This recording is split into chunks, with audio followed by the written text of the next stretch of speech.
नमस्कार दोस्तों, स्वागत है आपका स्टडी फॉर सिविल सर्विसेज में। स्टडी फॉर सिविल सर्विसेज के ऐप से कोई भी टेस्ट सीरीज, कोई भी कोर्स, कोई भी पीडीएफ अगर आप परचेस करते हैं और उसमें कूपन कोड लगा देते हैं पेमेंट करने से पहले, अप्लाई कूपन की जगह पे ज्ञान सर स्मॉल लेटर में है, सब बिना किसी स्पेस के, ये कूपन कोड लगा के 50% का डिस्काउंट तुरंत मिलेगा। 31 मई तक है ये सिर्फ, और सिर्फ ऐप वाले कोर्सेज में एप्लीकेबल है ये, ठीक है।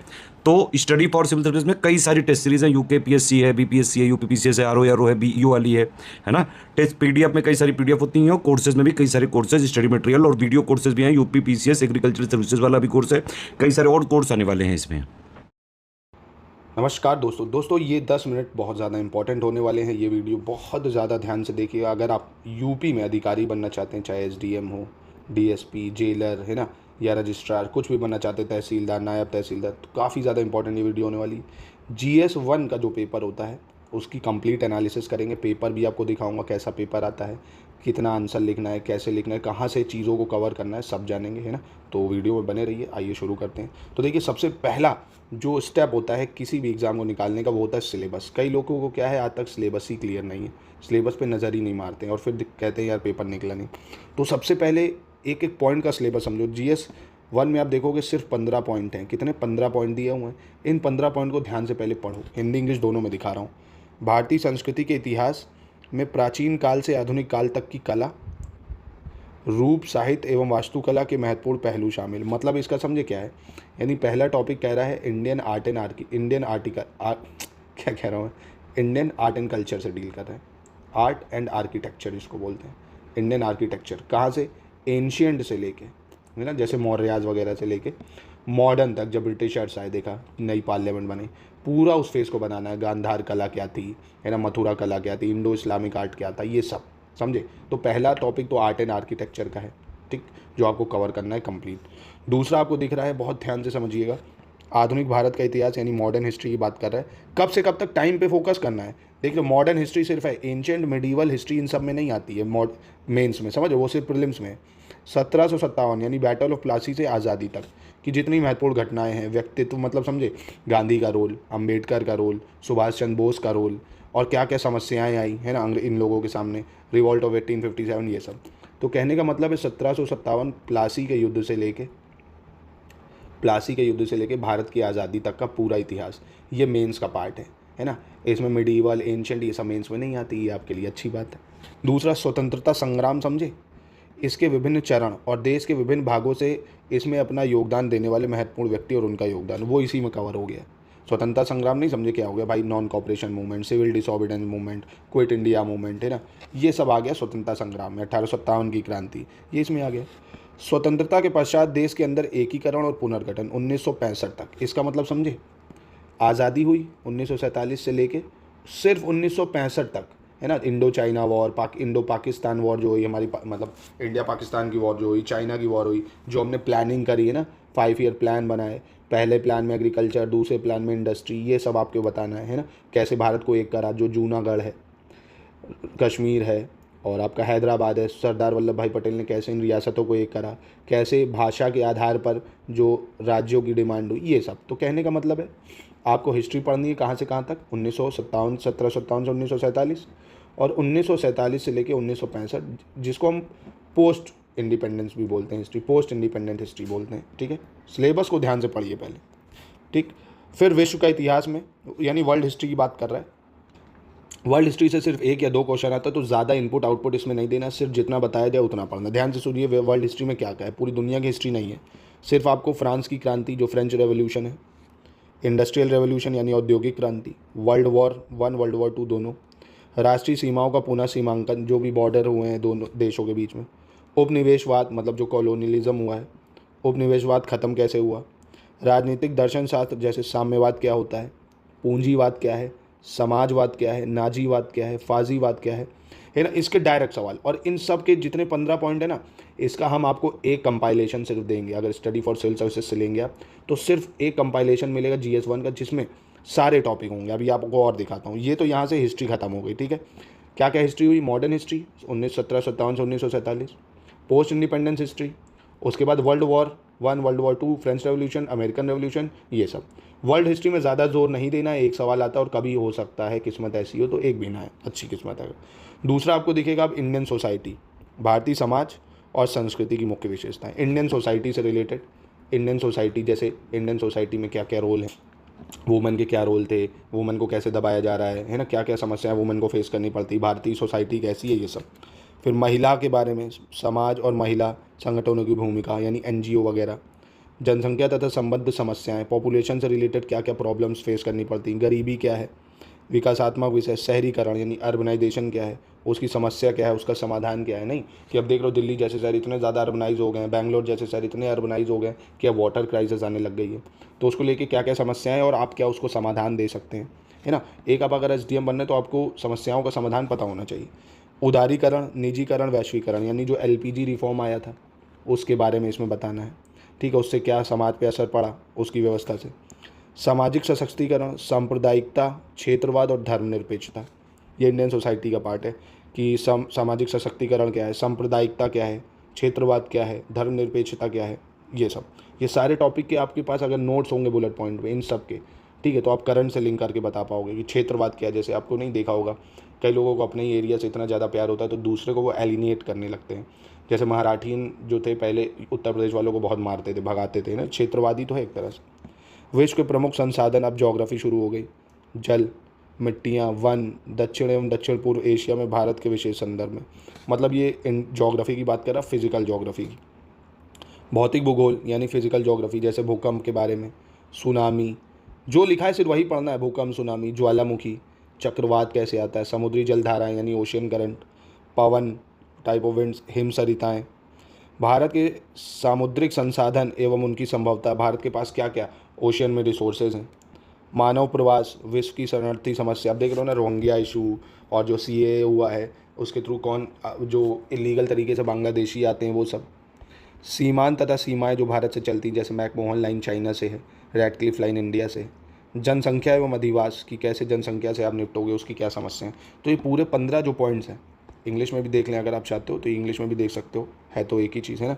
इंग्लिश में भी जैसे हिस्ट्री ऑफ इंडियन कल्चर यानी पूरी हिस्ट्री हो गई, art and culture, modern history 1757 से 1947 तक, फ्रीडम स्ट्रगल मूवमेंट हो गया, पोस्ट इंडिपेंडेंस हो गया, वर्ल्ड हिस्ट्री में French revolution, socialism, nazism, fascism, यही सब, और world wars. Role of women in society, महिलाओं का क्या रोल है, देखो महिलाओं का रोल क्या है, महिलाओं से रिलेटेड क्या क्या सरकारी स्कीम ला रही है, आरक्षण कितना दे रही है, संसद में कितना आरक्षण है, और कितना एजुकेशन में आरक्षण है, ये सब महिलाओं के लिए क्या किया गया। एलपीजी रिफॉर्म्स के बारे में आपको पढ़ना है, सोशल एम्पावरमेंट, कम्युनलिज्म, रीजनलिज्म, ये सब की डेफिनेशन पता होनी चाहिए आपको। ज्योग्राफी में सिर्फ फिजिकल ज्योग्राफी जैसे earthquake, tsunami, volcanic activity, ocean current, मतलब ज्योग्राफी में फिजिकल ज्योग्राफी समझे, फिजिकल ज्योग्राफी में ओशियनोग्राफी आ गया और आपका क्लाइमेटोलॉजी आ गया, ये सब। और वर्ल्ड ज्योग्राफी में जो भी चीज़ें, पॉपुलेशन, सेटलमेंट की कैसे अर्बनाइजेशन हो रहा है, उसकी समस्या क्या है, उसके समाधान क्या है, ये सब।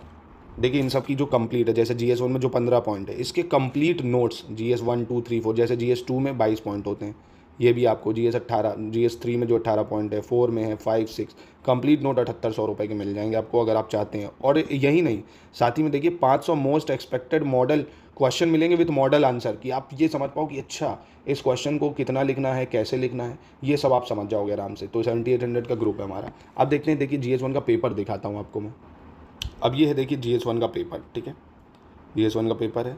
8 क्वेश्चन, जो 10 क्वेश्चन होंगे वो 8 नंबर के होंगे यानी 80 नंबर, और 10 क्वेश्चन जो होंगे 12 नंबर के होंगे यानी 120 नंबर, 200 नंबर का पेपर होता है। तो देखिए सबसे पहले ही वैदिक साहित्य का परिचय दीजिए, तो पूछा कि नहीं आर्ट एंड कल्चर का, गिव एन अकाउंट ऑफ वैदिक लिटरेचर। वैदिक लिटरेचर, इसमें आपको अथर्ववेद ये सब बता देना है ना, लिटरेचर क्या क्या थे, उपनिषद, ये सब के बारे में। 8 नंबर का है, मात्र आपको कितने वर्ड लिखने, 120 वर्ड लिखने, ठीक है। अब ये भी बताऊंगा कैसे कितना लिखना है। पहले पेपर देखो, आधुनिक शिक्षा में सर सैयद अहमद खान के योगदान, तो ये मॉडर्न हिस्ट्री में आपको मिल जाएगा, मॉडर्न हिस्ट्री में, है ना, मॉडर्न हिस्ट्री में आपको मिल जाएगा। स्वतंत्रता प्राप्ति के उपरांत भारत के एकीकरण में, देखो भारत का एकीकरण यानी पोस्ट इंडिपेंडेंस से सवाल आया कि नहीं, पोस्ट इंडिपेंडेंस, सरदार वल्लभ भाई पटेल का क्या रोल था, कि कैसे उन्होंने जूनागढ़ को मिलाया, कैसे कश्मीर को मिलाया, है ना, तो ये सब चीज़ों को बताना था। देखिए बहुत आसान, देखिए डायरेक्ट सवाल, क्षेत्रवाद, है ना, जो सिलेबस में है वही डायरेक्ट है, सिलेबस को अच्छे से पढ़ना है।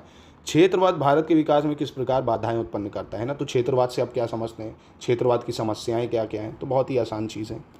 बेरोजगारी भारत में व्याप्त निर्धनता का एकमात्र कारण है। अब देखिए बेरोजगारी पे आप सब दिन भर भाषण लोग देते ही रहते हैं, तो उसके बारे में बस लिखना है कि कैसे भारत में निर्धनता का कारण है ना। सिंपल सी चीज़ है। देखो बीए जैसा पेपर होता है एकदम पीछे इसका मेंस, प्रीलिम्स अगर निकाल लिया आपने अच्छे से, मेंस की अगर आंसर राइटिंग की प्रैक्टिस अच्छी है कि मतलब 6-6 घंटे लिख सकते हो, क्योंकि भाई 9:30 से 12:30 पेपर है, फिर 2 से 5 6-6 घंटे लिख सकते हो लगातार लिख दिया अगर, तो आराम से एसडीएम डीएसपी बन सकते हो। लिखाई बहुत ज़रूरी है, इसके लिए लिखने की प्रैक्टिस करनी पड़ेगी। ठीक है। फिर देखिए, क्या आप सहमत हैं कि भारत में महिलाओं के प्रति अपराध में वृद्धि हो रही? सिंपल सी चीज़ है, जो भी लेटेस्ट में चल रहा है, कैसे महिलाओं का देख सकते हो रेप बढ़ रहा है ना, घरेलू हिंसा बढ़ रही है, ये सब चीज़ें बता दो। सरकार क्या स्टेप ला रही है, 2-3 स्कीम्स बता दो, है ना, महिला वंदन योजना, ये सब बता दो। महासागर संसाधनों का भंडार है, इस पर टिप्पणी देनी कि ओशियन में क्या बहुत सारे रिसोर्सेज पाए जाते हैं, तो बता दो हाँ ओशियन में भैया देखो तेल पाया जाता है, बहुत सारे मिनरल्स भी पाए जाते हैं, बहुत सारी जेम्स एंड ज्वेलरीज भी पाई जाती है, ये सब बता दोगे। और ओशियन से देखिए हम लाइट भी बनाते हैं टाइड्स के थ्रू। सिंपल। कृषि में मृदा प्रोफाइल एक महत्वपूर्ण भूमिका निभाता है। Soil profile play an important role in agriculture. Soil के बारे में बताना है इसमें। ज्योग्राफी का सवाल है। दक्षिण एशिया में रोहिंग्या शरणार्थी पर प्रकाश डालिए। अब देखिए रोहिंग्या इशू कंटिन्यू न्यूज़ में चल रहा था, तो रोहिंग्यास पे सवाल आ गया था 2023 में। 9 नंबर चैनल के सामरिक महत्व पर एक संक्षिप्त टिप्पणी दीजिए। तो 9 नंबर चैनल, जो 9 नंबर कैनाल नहीं है, 9 डिग्री कैनाल, उसके बारे में पूछ रहा है, जो मालदीव और इधर पड़ती है लक्षद्वीप के पास, तो उसके बारे में बता देना क्या उसकी इंपॉर्टेंस है। देखिए चाइना उधर से ट्रेड करता है, बहुत स्ट्रेटेजिकली इंपॉर्टेंट है, चाइना वहाँ पे पोर्ट बना रहा है, ये सब चीज़ें करंट अफेयर से रिलेटेड थी। अब देखिए 12 नंबर का जो सवाल आया, फिर आर्ट एंड कल्चर का देखो, नागर शैली के मंदिर की वास्तुकला पर टिप्पणी करना है। ठीक, इसको 200 वर्ड में लिखना है। सिंपल सी चीज़। 1857 के स्वतंत्रता संग्राम के वैचारिक आयामों को रेखांकित कीजिए। Underline ideological dimension of uprising of 1857। Simple सी चीज़, 1857 की क्रांति के बारे में बताना। अब ये वर्ल्ड हिस्ट्री का देखो, एक क्वेश्चन मात्र आया है, एक क्वेश्चन। जर्मनी के एकीकरण में बिस्मार्क की भूमिका का मूल्यांकन करो। मात्र 12 नंबर का एक सवाल। अगर नहीं भी करना चाहते हो तो भी कोई दिक्कत नहीं, इनपुट आउटपुट वर्ल्ड हिस्ट्री का काम है, उसकी जगह आप किस पे फोकस करो, आर्ट एंड कल्चर पे, ज्योग्राफी पे, समझ उस पे ज़्यादा फोकस करो। कोरोना महामारी काल में भारतीय संस्कृति ने विश्व को किस प्रकार से प्रभावित किया? अब देख लो भारतीय संस्कृति ने कैसे प्रभावित करा। अब लोगों को देखो अमूमन क्या करना पड़ गया, बाद में कब्रों की कमी पड़ गई, दफनाने की जगह बची नहीं तो जलाना शुरू कर दिया, और भारत की संस्कृति जलाने की थी ना, ये सब चीज़ें समझ लो। ये देखो करंट से लिंक करके पूछा गया सवाल संस्कृति का। इंडियन कल्चर, जो इंडियन सोसाइटी है वो करंट रेलेवेंट ही है। महिलाओं का क्या चल रहा है देश में, महिलाओं से रिलेटेड स्कीम्स क्या आ रही हैं, महिलाओं से रिलेटेड क्या क्राइम्स हो रहे हैं, एनसीआरबी डाटा, ये सब। महिला सशक्तिकरण में महिला संगठनों की क्या भूमिका है? देखो अब महिला सशक्तिकरण हो रहा है ना, महिला वंदन योजना भी आई जिसमें 33% सीट रिजर्व हुई है। पहले सिर्फ पंचायत में थी, अब लोकसभा विधानसभा सब में हो रही है ना, ये सब चीज़ें। एनजीओज़ क्या वर्क कर रहे हैं उसके लिए 1-2 एनजीओज़ का नाम बता दो करंट अफेयर से। अब देखो शहरीकरण की प्रक्रिया समाज के लिए विकास या विनाश है। मतलब अर्बनाइजेशन जो है वो बहुत ज़्यादा ख़राब हो रहा है सोसाइटी में, देख रहे हो ना, बहुत ज़्यादा अर्बनाइजेशन से सॉइल पोल्यूशन भी हो रहा है, नॉइज़ पोल्यूशन हो रहा है, क्लाइमेट चेंज हो रहा है, ये सब चीज़ें बता दो। भारत में आंतरिक मानव प्रवास के कारणों एवं परिणामों की व्याख्या कीजिए। Discuss the cause and consequences of internal human migration. Internal human migration समझे, मतलब अपने ही देश में एक जगह से दूसरी जगह भटक रहा है बेचारा आदमी काम की खोज में, है ना, तो ये सब उसकी समस्याएं बता दीजिए। भारत में अल नीनो और दक्षिण पश्चिम मानसून के बीच संबंधों की व्याख्या करना है, तो ये ज्योग्राफी का सवाल है भैया, ज्योग्राफी है डायरेक्ट। शीतोष्ण चक्रवात क्या होता है भैया, डायरेक्ट पूछता है। टेम्परेट साइक्लोन क्या, उसको बता दीजिए, जैसे 10th-12th में नहीं स्कूलों में पूछा जाता था। पीसीएस में यही आसानी है, मेंस में बहुत आसान चीज़ें होती हैं, बस आदमी एक जगह से मात खा जाता है, क्वेश्चन छूट जाते हैं उसके। क्यों छूट जाते हैं? क्योंकि प्रैक्टिस नहीं रहती है। 20 क्वेश्चन है, अगर आप लगातार इसकी प्रैक्टिस करेंगे 2 से 3 महीने, तो पूरे 20 जिसने अटैम्प्ट कर लिए, बीच बीच में हल्का फुल्का कुछ उल्टा सीधा भी लिख देख के अगर नहीं आ रहा है, मतलब ये नहीं कि कुछ ही नहीं आ रहा, पूछ कुछ रहा लिख कुछ रहा हो, बीच में आप हल्का फुल्का भटक भी सकते हो, तो नंबर 2-3 मिल के आपको कोई ना कोई पोस्ट तो मिल ही जाती है ना, ये चीज़ रहती है, कोई ना कोई पोस्ट मिल ही जाती है। हाँ, तरीका ये है कि 20 क्वेश्चन अटैम्प्ट हो, एक भी क्वेश्चन एक भी पेपर में छूटा आप रेस से बाहर, ये कड़वा सच है ना। अब देखो जैसे discuss India's mineral development policy, Bharat की खनिज विकास नीति बताओ, ये भी करंट अफेयर्स का था, समझ लो। तो ये पूरे नोट्स हम आपको दे देंगे, नोट्स के साथ ही साथ जो करंट अफेयर्स रहेगा उस जीएस के टॉपिक से रिलेटेड, वो भी आपको 7800 वाले ग्रुप में मिल जाएगा, समझ लो। तो एक बार इतना पैसा खर्च के अच्छी तैयारी आपकी हो सकती है अगर आप चाहते हो। तो ये था GS1 का एनालिसिस, अच्छे से अगर आप पढ़ोगे तो फिर वही बता रहा हूँ, प्रीलिम्स क्लियर करा, मेंस के लिए बस आपको ज़्यादा मेहनत नहीं करनी, बस लिखाई करनी है। जितने ज़्यादा आंसर लिखोगे उतनी ज़्यादा प्रोबेबिलिटी एग्जाम क्लियर करने की बनेगी। नेक्स्ट वीडियो में GS2 का एनालिसिस करेंगे, उसके सब्जेक्ट, उसका पेपर सब देखेंगे।